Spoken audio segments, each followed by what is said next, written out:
Welcome to the Back in the Day podcast with the Metro Archives. I'd like to thank everyone for listening today. I'm Sarah Arntz, and I have my colleague Grace Holm with me today, and we are interviewing Giancarlo Guerrero. Did I pronounce that correctly? Perfectly. Perfect. He's the music director of the Nashville Symphony. Under his direction, the Nashville Symphony has commissioned and premiered nearly 24 pieces and released 21 commercial recordings, which have garnered 18 Grammy nominations and 11 Grammy Awards across multiple categories. He is in his final season with the symphony, so we thought this might be a good time to interview him about his long and very successful career, specifically focusing on his time here in Nashville. So with that, my first question, what's your origin story of becoming a music director? What inspired that? Well, I started music as a hobby, something to do after school. When my family and I moved to Costa Rica, I was 12 years old. And like many parents will relate to this, they signed me up to the youth symphony just because they wanted to keep me busy. And I was in the back of the orchestra as a percussionist. And I was very happy and making fun of conductors. And, and at some point I dropped the stick and moved to the front and became a conductor. But in reality, the fact that I became a conductor was very accidental because I went to school at Baylor University in Texas. They gave me a full scholarship and was looking to pursue my percussion career. And one of the classes that you take as a music major is conducting, along with music history and counterpoint and everything else. One of the classes is conducting. And I actually avoided it as much as I could just because I had no interest in it. But finally, my junior year, I couldn't avoid it. So I finally took the class. And I have all the videos of all my classes, and I could not have taken the class less seriously, I think, even if I tried. At the end of the class, the conducting teacher came to me at the end of the semester, and he said, I don't know what it is that maybe you're used to having a stick in your hand, you have a good rhythm, which for a conductor is imperative. He said, you may want to pursue this. You have a kind of a natural talent for this. And honestly, I didn't know what he was talking about. And I've seen the videos, and I still don't know what he was talking about. But this was a professor that I highly, highly, highly respected. And I took his advice. And kind of on the side, as a hobby, I started studying scores and looking at things from a conductor's point of view. And as they say, little by little, one thing started moving in that direction. And eventually I dropped my sticks and became a conductor. Wow. Okay. So I assume that's originally, being a music director, that's originally what brought you to Nashville, or was there something else? No, so my trip to Nashville was another one of those things that I'd like to think about, that fate had a lot to do with it. And it's almost like being in the right place at the right time, and a combination of many different factors. But I came to Nashville to guest conduct in 2004. Actually, no, 2005, sorry. And this was May. This was the end of the season, and Maestro Schermerhorn was still the music director of the orchestra, and the hall was being built at the time, the Schermerhorn. And at the time, the orchestra was playing at TPAC, which was their longtime home. And they didn't bring many guest conductors. If I remember, they maybe brought 1 or 2 guest conductors a year because the season was shorter, and Maestro Schermerhorn kind of took care of the whole thing. So this would have been a one-off. I would have come, conducted, and that would have been it. And, And as it happens, the weekend before I arrived in Nashville for my week with the orchestra, Maestro Schermerhorn passed away, kind of unexpectedly. He'd been ill, but he kind of took a turn for the worse, and then very unexpectedly kind of passed away. So my concert, which was happening the week after, all of a sudden, you can imagine the whole tenor of the concert changed. It became a memorial concert for the maestro, the musicians, the community. Everybody was kind of in shock that this had actually happened. And here I come as a guest conductor. So in many ways, for me, it kind of created a very strong bond with the players, with the staff, with the board, that I kind of came in and, try to rally everything. And even though I never met the maestro, of course, my whole program was about honoring him. So this was May, which was the end of the season. And the next season, which would have been the 2005-2006 season, was the last season at TPAC before moving into the Schermerhorn in September of 2006. Mm-hmm. And the whole next season was already laid out and planned out with Maestro Schermerhorn conducting most of it. So after the week was over, and it went well enough that Alan Valentine, our CEO, came to me and said, listen, the orchestra liked you very much, and it seems that you also had a great time. When are you available next season? I mean, we need to fill in. Mm-hmm. And part of the trick was that the programs and the soloists, everything was laid in stone. And you could not change. So if you were able to take any program, you had to do whatever the maestro had planned. And because of how my schedule this late in the game was already kind of full, I was able to do the opening night and the final concerts at TPAC. Oh, that's amazing. So I came and I opened the season a few months later, and then I came and I did the last concert at TPAC before the orchestra moved into the Schermerhorn. And so it's like I said, I mean, it was almost meant to be. Of course, there was a whole process that, music director search. And on top of opening the new hall, I give a lot of credit to Alan Valentine, the CEO, and the board and everybody that they didn't want to throw that on top of the opening of the hall. So they did something that I thought was incredibly smart and remarkable, that they invited the great American conductor Leonard Slatkin, who was finishing as music director of the National Symphony in Washington, and kind of a elder statesman situation to kind of watch the shop, to open the hall and kind of, be the artistic advisor while they do a music director search. Okay. And so they did a couple of seasons in the hall with Maestro Slatkin kind of watching the shop, and people like me and other candidates came in, and eventually the position was offered to me, and here we are. Oh, that's kismet right there. Before I hand it over to Grace so she can ask her questions, the one question that's kind of a tough question, so if you want to save it to the end, we can, but what do you hope your legacy in Nashville will be? Is this your last season and whatnot? The orchestra is truly spectacular. And that has been the greatest part of my joy of every single rehearsal concert, an opportunity that I've had with these players. And as the orchestra has also changed with time, musicians retiring, new players coming in, post-COVID especially, it's a different kind of world that we live in. But I do know that one of the things that I am proudest of is that the next music director will be inheriting an amazing orchestra, a fabulous ensemble that can basically do anything.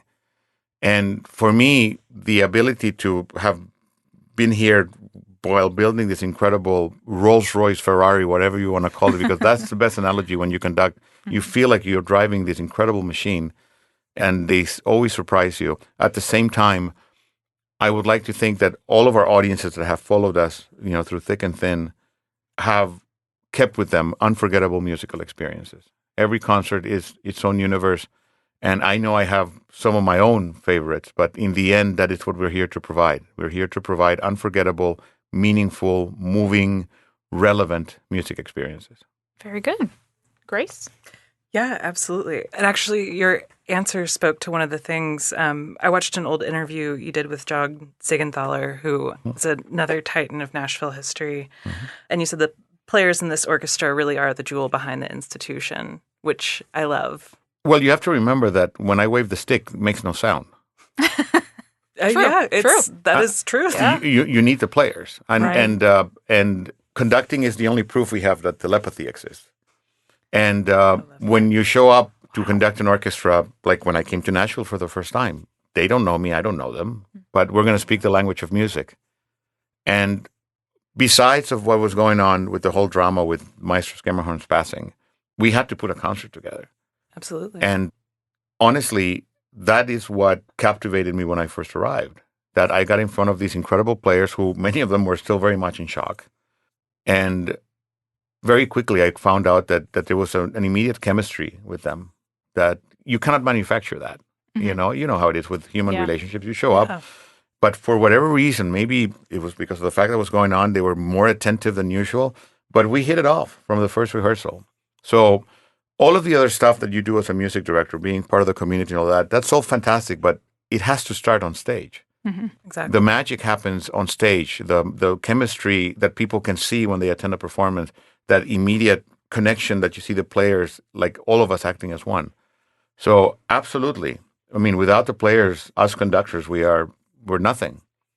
And in the end, what you try to do is not just so much conduct them, but inspire them. And over this very long time that I've had a pleasure of not only developing the orchestra and taking it to higher levels, I have to say that from my perspective, it's also been incredibly educational for me, because they've also made me the conductor and the musician that I am. And even though I am finishing officially, I guess I won't have a title after this. I mean, it would be naive for me to think that there's a cut. And no, I have a vested interest in the future of this incredible orchestra. This has been home for me and my family for almost 20 years now. And I look forward to returning very often as a guest. It's like when you go back to a house that you used to own in many ways, mm-hmm. and you kind of know the personalities behind it, but not longer being the music director, there's a certain freedom that comes with that. And I look forward to getting closer personally to many of these players over time, and because I've seen many of them grow families and have great careers beyond Nashville. So that fills me with a great degree of pride. I love all of those sentiments. That's incredible and speaks a lot to the community of music and the wider community of Nashville. And one of the things that's struck me about your career is not that you just came to our city and became you yourself a part of Nashville, but how dedicated you've been to bringing others into the community. So new musicians, but commissioning over a dozen new works, elevating contemporary and underrepresented voices, the Composer Lab and Workshop.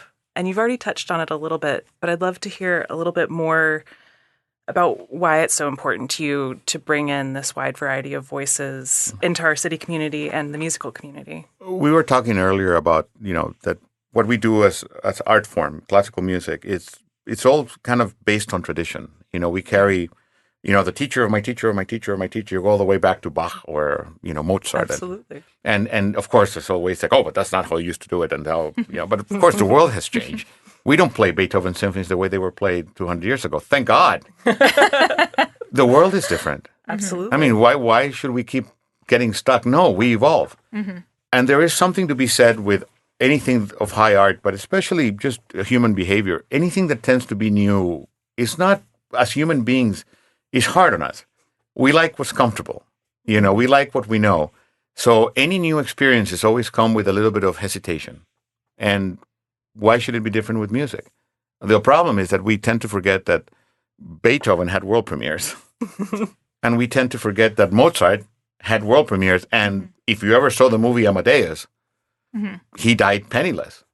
Yeah. And he's in a cemetery that we don't even know which one. They assume, but in an unmarked grave.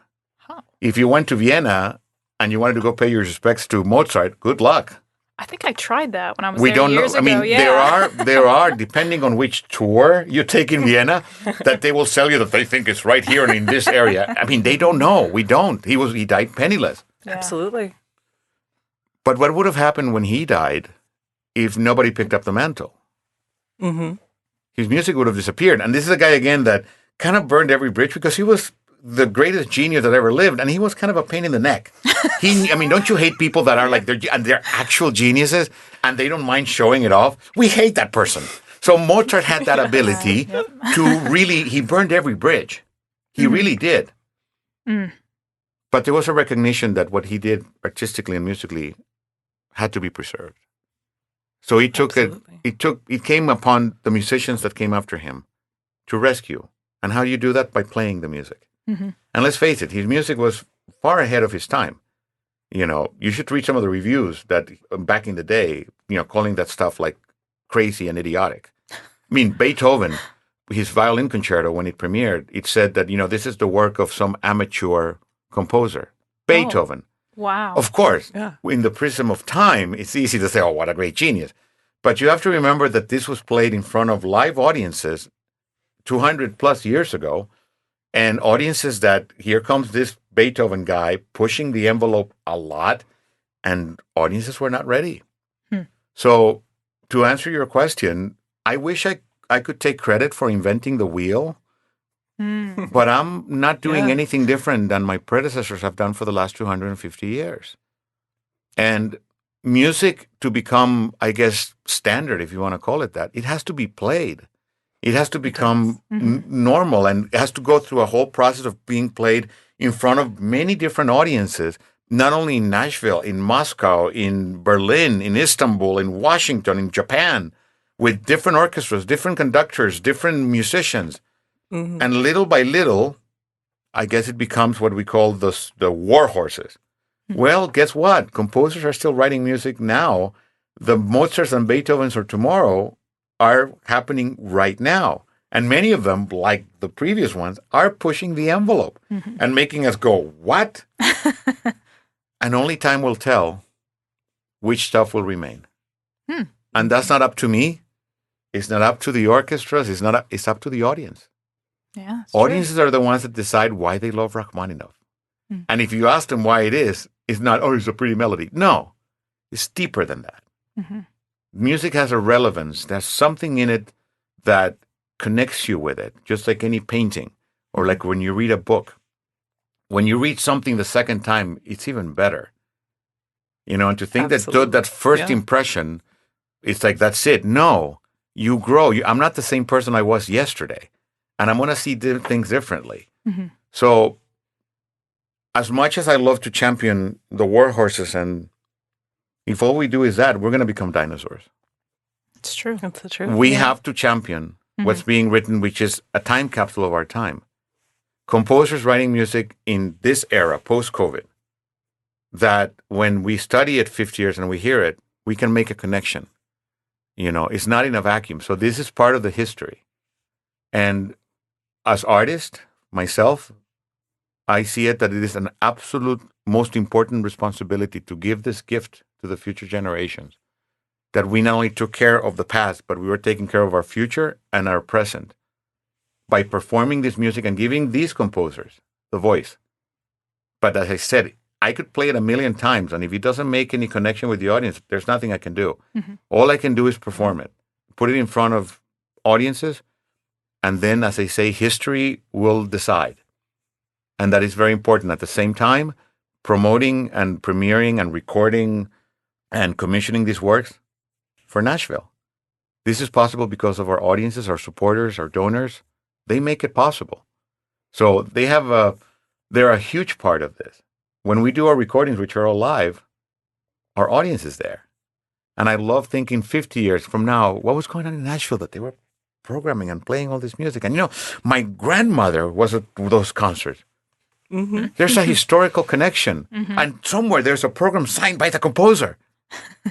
Imagine if you could say, oh, my great-great-grandmother was in Vienna when Beethoven's Fifth premiere, and somewhere there's a picture or a drawing with Beethoven.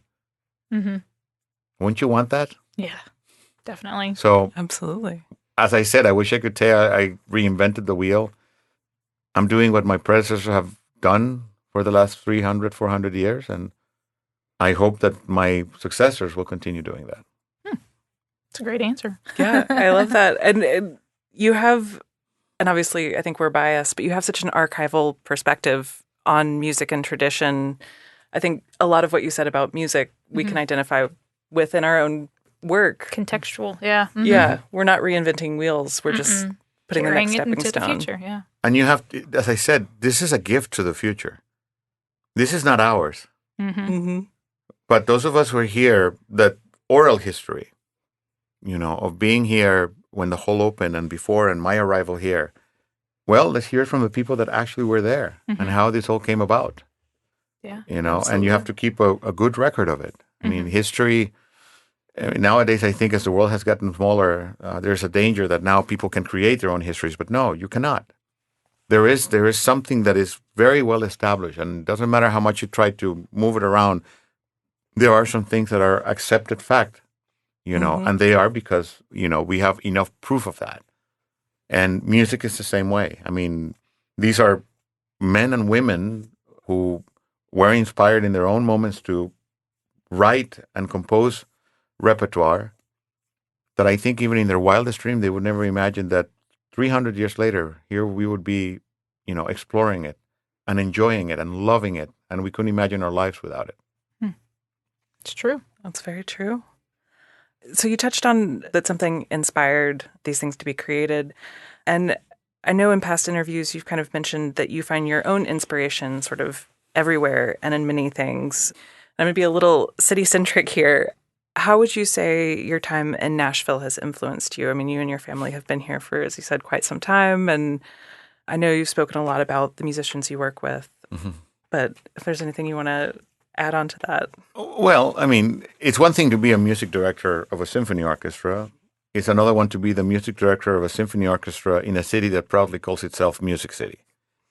It's a different set of skills when that happens. I can imagine. And I have to say that I remember, when you come in as music director and you want to promote music and, music is important.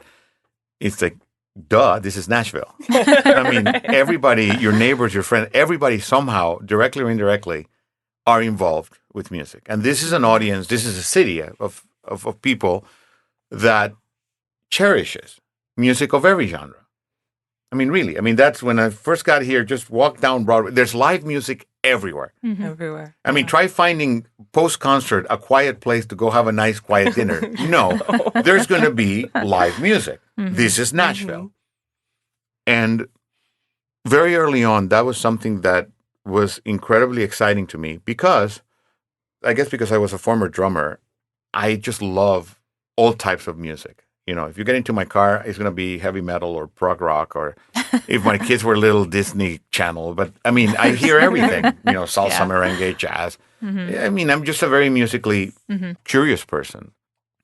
And the greatest, I would say, joy of being a music director in a town like Nashville is that I've gotten to know a lot of music royalty that calls Nashville home, and people that I have admired for years, and all of a sudden they happen to be neighbors and friends. And for me, as a music director of a symphony orchestra, it was trying to find common ground of what we could do to share the stage. What excuse could I create for me to make music with this person? And out of that came, I think, some of the most interesting projects that were very Nashville specific, whether it was Ben Folds, or whether it was Bela Fleck, or Edgar Meyer, or Victor Wooten, or any of the many people that called Nashville home. I was always looking for that opportunity to share.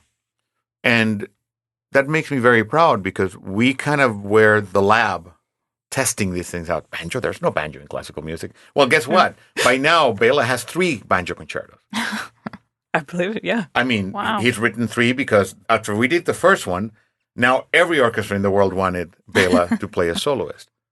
So this was created in Nashville, you know, and then it became, this was our gift, our export to all the other orchestras, and actually opened the door for him and for Ben and people like them to kind of have a second career as symphonic soloists.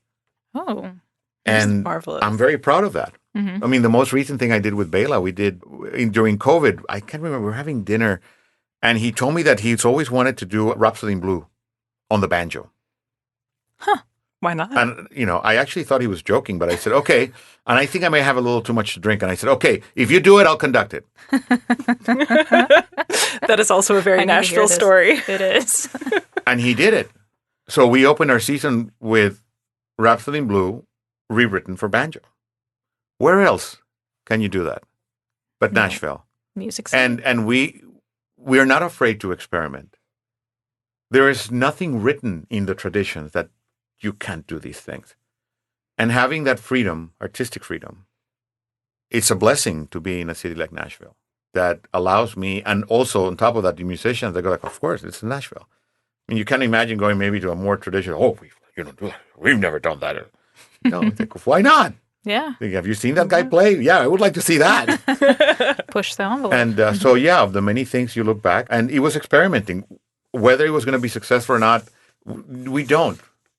All I knew is that I wanted to find an opportunity to work with him as with many other artists around here.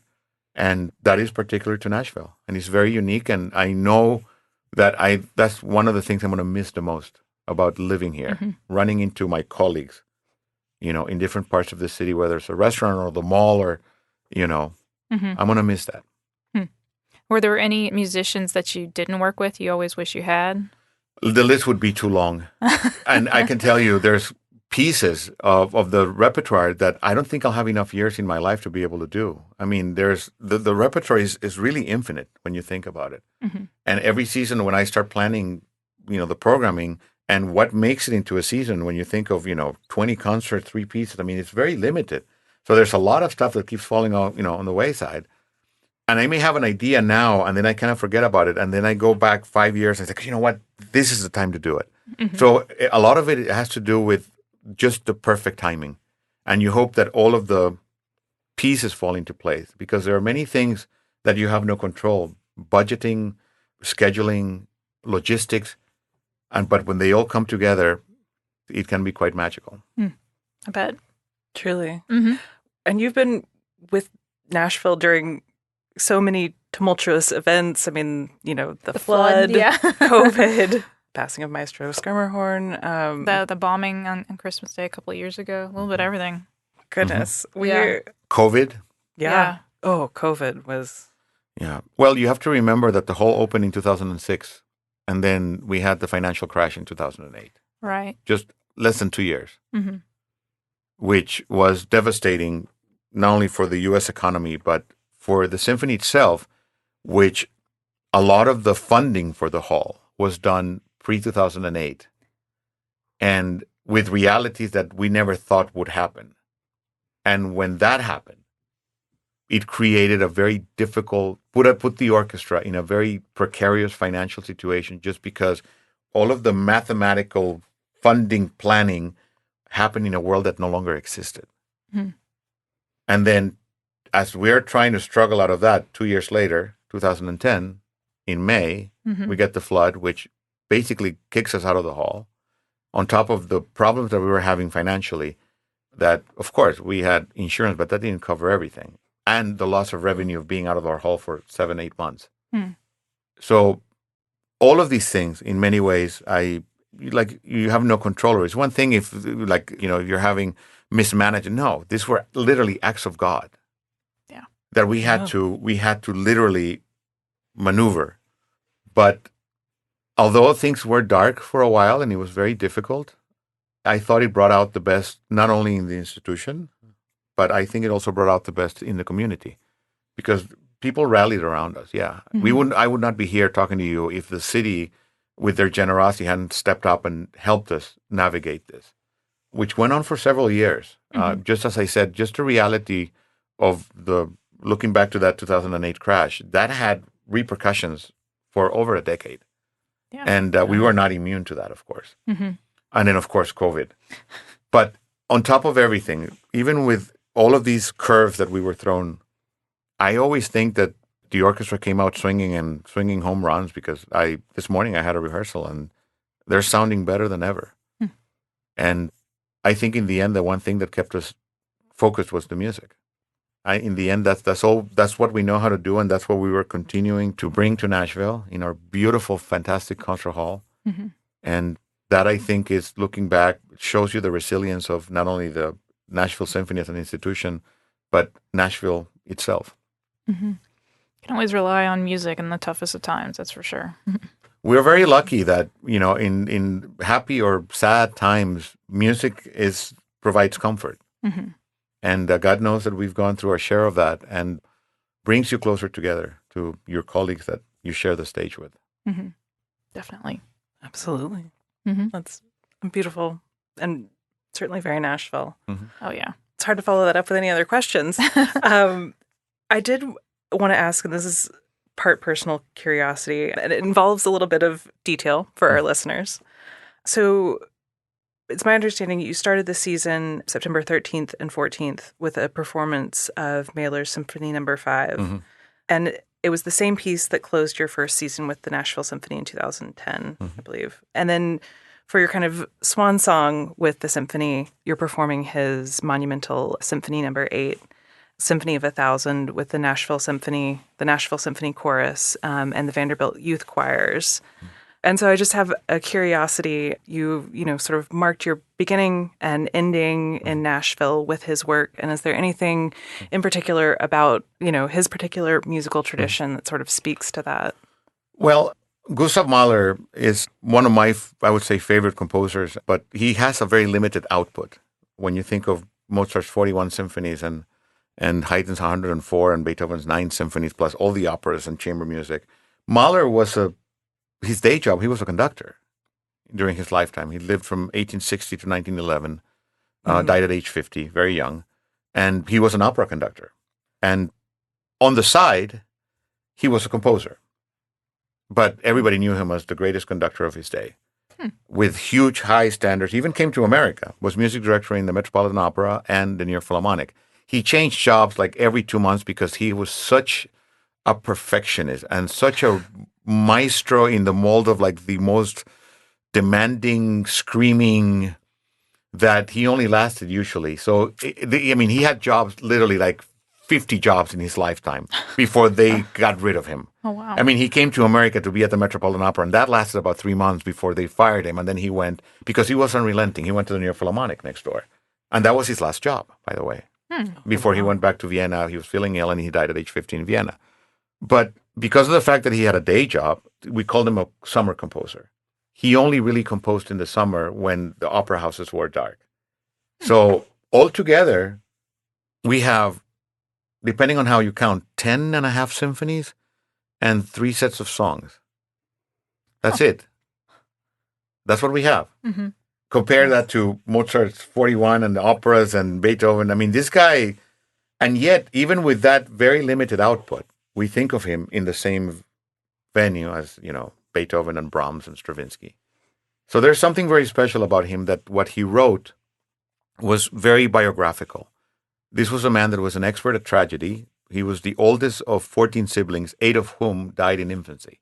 Oh. So this was a man that tragedy was very close to him.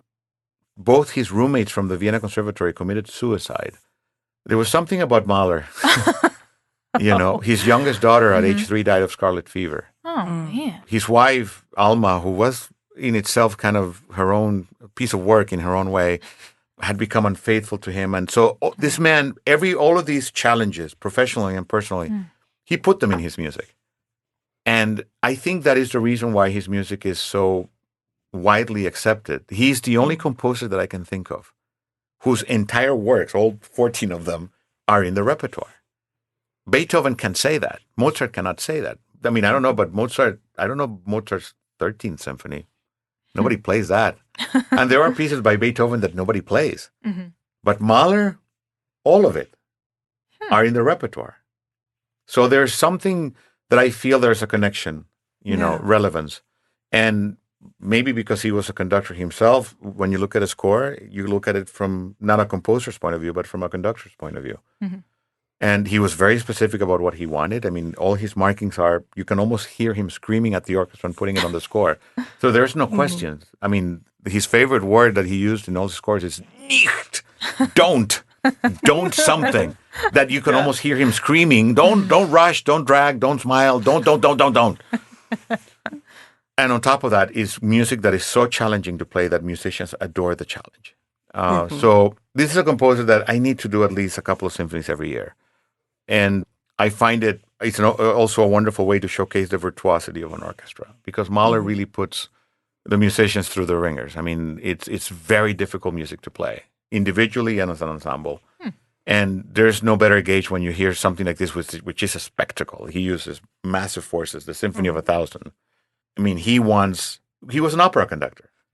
Barnum and Bailey. Yep. In symphony style. Mm-hmm.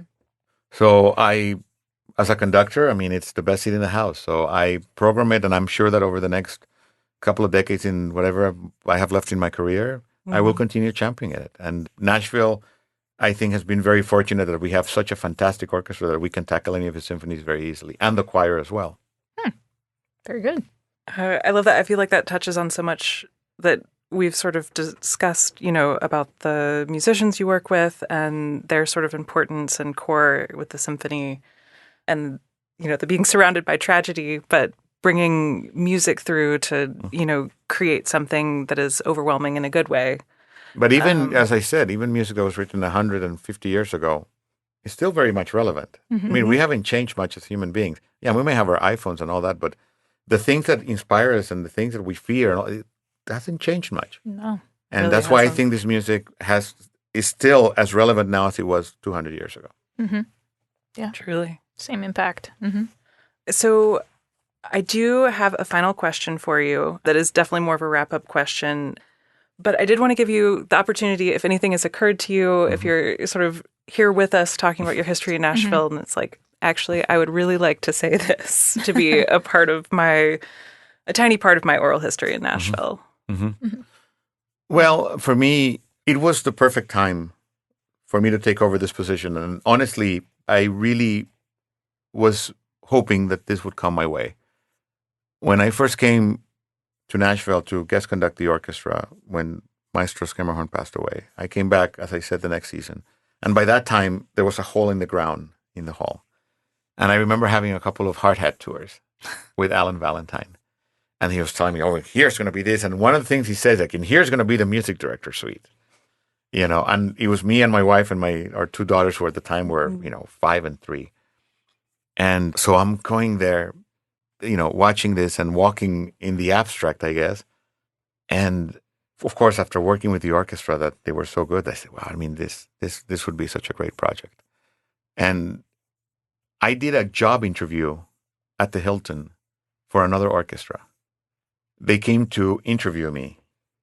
I won't say, but another orchestra came to Nashville when I was conducting.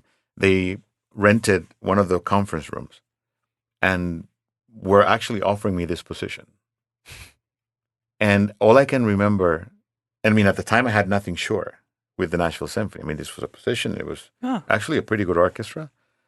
But I think they made a mistake because the conference room had a view of the Skimmerhorn being built. And even as they were talking to me, I just kept looking out the window and going, but that would be nice. But there was nothing sure. I was one of several candidates. And I actually turned it down. It was a Hail Mary almost, in the hopes that, and I remember having this conversation with my wife. I said, am I out of my mind? I mean, it's a very good paying job, and I'm turning it down on a possibility. And it paid off. So at the time, as I said, my daughters were very little. By the time we moved here, we built our house in Brentwood. We moved here. Our daughters were in 3rd and 1st grade. So in the life of a traveling musician, something that you hope is to provide some sort of stability for your family. Absolutely. And this was absolutely the perfect time for us that we moved to Nashville. The girls were going to have a home base. They started going to school 3rd grade, 1st grade. I was going to start my relationship with the orchestra while guest conducting elsewhere. But this was always home. And it still is home. And I am part of this community very proudly. And my kids who have now gone on to college and graduated, this is home. All of their high school and middle school friends are here. So there's always going to be this connection. And who would have thought? I mean, my wife was from Costa Rica, like me. We would have never thought when we got married that somehow we would end up in Nashville, of all places. But yet it became a reality for us. And really, I could not imagine a better place for us, And although we may be moving just because of the traveling musician part of it, we can't disconnect with the city. And I know that we're going to keep coming back here very often, even on personal trips. How can we not? Too many friends, too many people that even if I may not even tell the orchestra I'm coming, I may just do my own thing. We did have a wonderful life here in Nashville outside of the orchestra. And watching how the city has changed. Absolutely. It has been, it's been pretty amazing to witness how this city has evolved so much and watching how the orchestra has remained a vital part of it. And that is something that makes me immensely proud, that even with all of the things that are happening around the city, which there's a lot, the symphony and the Skimmerhorn Symphony Center continue to be one of the crown jewels of this community. Truly. Yeah. Is there a reason why now that this is your final season? Any particular answer to that? Why now you're retiring or stepping down from? Because they know the musicians know all my jokes by now. Oh, listen, you're laughing, but that's really, after a while, as a conductor, I remember having this discussion about even with the family. Okay, so I'm finishing my current contract. And okay, so what do the next 5 years look like? Okay, so it's a very valid question. Absolutely. And I remember kind of like thinking, okay, I mean, there's something I was talking about change, something comfortable about, I'll just keep going. But then all of a sudden I had a moment, post-COVID especially, as I said, the world has changed. There was a moment where I kind of said, okay, so what do the next 5 years look like? In this new environment, what am I going to do that I haven't done yet? Am I going to have the necessary freedoms that I may have had before? Or is it going to be 5 more years of, what we already know? Yeah, absolutely. And we had a Zoom call with the family was kind of we had a very nice, with the two daughters and my wife. I was away and I said, listen, we need to talk about this. And my youngest daughter kind of raised, okay, Dad, so I would rather leave 5 years early than 1 hour too late. It's a good response. You know? That's wise. So, and then to make matters worse, Virginia, our oldest daughter, said, are you there? I don't know. Mm-hmm. There are some days that I'm like, oh my God, this is the greatest thing, the orchestra. And honestly, there are others days like, oh my God, I cannot wait to get out of here. I'm human. I mean, there were times, and I felt it, and I feel, I promise you, the musicians felt like that many times as well. Mm-hmm. Not everything was, we're artists. We're temperamental by nature. Mm. We are. Mm-hmm. So there was a part of me that kind of said, better be early than late. Mm-hmm. Mm-hmm. Don't stay And because I could not answer myself what the next 5-6 years look like, you know what? And this also was 2 years before my contract expires. So there was a part also, you know what? This will give the orchestra ample time to find my successor while I watch the shop. Yeah. Perfect. And so we kept it under wraps. Me and Alan Valentine and the board chair knew about it. Nobody else, not even the staff, knew about it. And we kind of kept it that this was going to happen. And the question is, so when are we going to announce this to the world? And as the season progressed, I was having meetings with the staff about the future, and I'm like, this is unsustainable. I mean, they're asking me about 3-4 years, and I'm not going to be here. And we're having these meetings, and I'm trying to be like, okay, I cannot let the cat out of the bag. Mm-hmm. And then eventually we came to realize, okay, I'm gonna have to say something, because by now the orchestra needs to start planning, and with me being here and they thinking that I'm here, I'm in the way. So we decided at the end of 2 seasons ago that in the last rehearsal with the choir, I would announce it. And it was kind of scary because the week before, we started adding the circle of trust, and more people were finding out about it. We were afraid that it was going to leak, and I was afraid. I wanted this to be under our own terms and not somebody kind of leaking it. And of course, all sorts of why I'm leaving. Mm-hmm. Yeah. So at the end of the last rehearsal, it was funny. I finished, okay, thank you very much. And then Alan Valentine walked on stage, and said, what's going on? Mm-hmm. And I said, we have an announcement to make. And I made the announcement. And I remember, from the podium, you have kind of a bird's eye view and there was complete kind of shock that like, wow, I mean, that they did not expect that to happen. Mm-hmm. I mean, of course, I was going to be leaving at some point, but they didn't expect that day to get the news. Mm-hmm. And my family came because I didn't know really what to expect. I there was all sorts of, feelings. And so at the end, as musicians, it happens, you make the announcement and everything, and thank you. And then they kind of started doing, the musicians, we clap with our feet or with their bows. And everybody kind of got like, giving me a nice little, but then very spontaneously, the orchestra actually stood up and they gave me a standing ovation. And it was at that moment that I said, okay, I'm still in time. At that moment, that level of love that I felt from the players after all this long time, I felt, okay, I think I'm still good. Mm-hmm. There's still great mutual respect, admiration. 2 more years, it's going to be great. By now, every concert is going to have an expiration date, so every concert becomes even more special, every rehearsal, Mm-hmm. And trust me, I mean, it's not only myself. I mean, I'm sure the musicians, we all want to move on to that next project. Mm-hmm. And that's, listen, sometimes we tend to think that we own these things. We don't. Mm-hmm. We are the keepers of the flame. We just want to pass it on to the next person. And you don't want to you don't want to overstay your welcome. Mm-hmm. And that's very hard to tell sometimes. Very, very difficult. I found it. And for me, fortunately, I had my family kind of supporting me and telling me what needed to be done.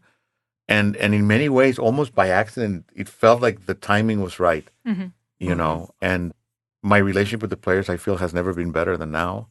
Just because, again, there is kind of it's a different relationship now. Absolutely. And I love watching kind of from afar, the next chapter of the orchestra. So it was trust me, there's a lot of sadness that comes with the decision. Yeah. Sure. But at the same time, I am excited for my own future and my family about the next chapter of what's coming in. Yeah. So. Yeah, definitely. Well, since you brought up jokes, do you have a good one you can share with us? I may have, I am. So jokes are very instrument specific. And you may end up offending a particular instrument. Well, I'll give you this preface. I did play trumpet in high school, so if you got a good one, I'll take it.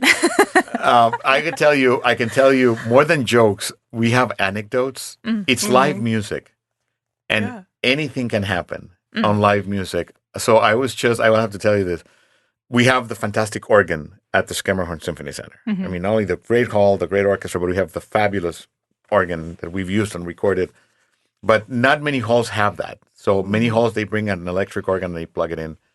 And when the concertmaster comes out and they have to tune in a note, they're kind of specifically, you have to press this button, that button, and then you press the A to orchestra the tune. But don't press this button because that's like the self-destruct button. I mean, really, apparently, if you've ever seen an organ console, it looks like something out of Star Trek Enterprise. Yeah, absolutely. Yeah. And I was actually witness to this, not in Nashville, but in another orchestra, that the concertmaster came out and guess what?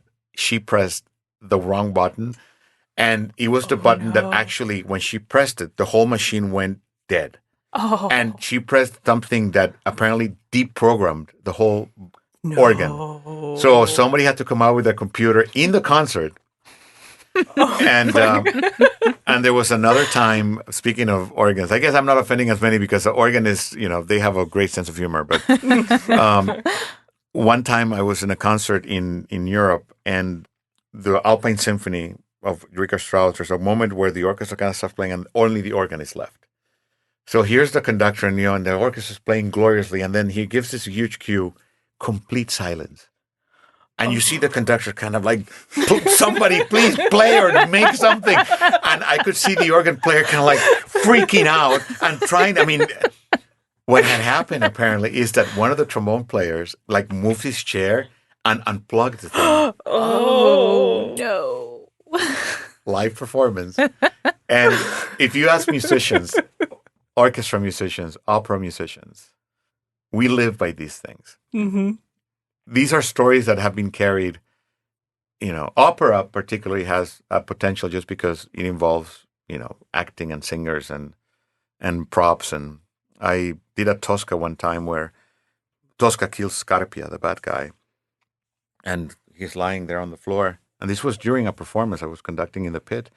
And Floria Tosca is putting these chandeliers around his body. She just murdered him. He was a bad guy. And then one of the greatest phrases in the opera world is when Tosca tells Scarpia as he's laying dead, "E avanti a lui tremava tutta Roma," and in front of you, all of Rome used to tremble. Oh. But apparently this poor singer had been laying face down and like taking soot in. And as she said this, he sneezed so big. And what you're doing right now is exactly what 2,500 people in the opera did. So the most tragic moment in the opera became one of the most laughable. Immediately, the curtain was closed. People, this is a moment where it goes like, they were I was laughing.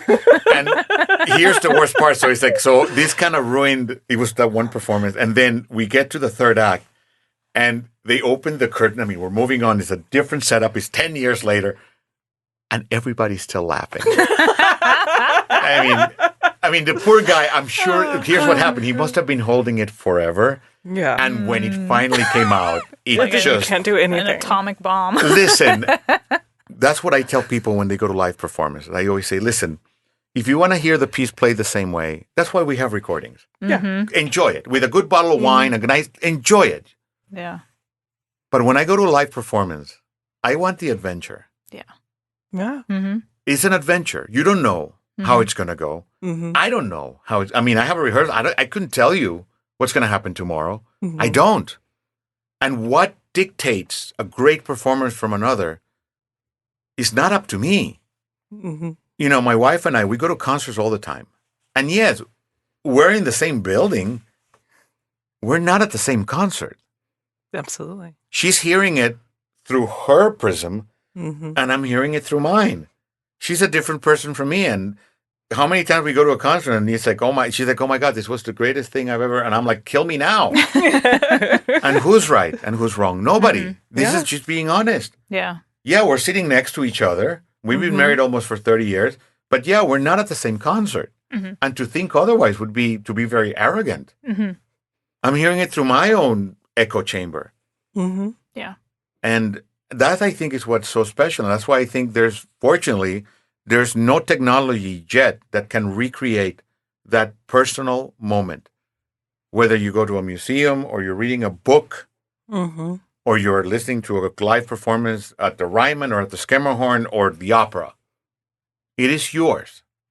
You're taking it in. And whether this means something to you or whether it's something that goes away, it's up to the universe. And that to me is why I adore the idea of exploring and going out and, listening and admiring all this incredible art that has been around for, in some cases, even thousands of years.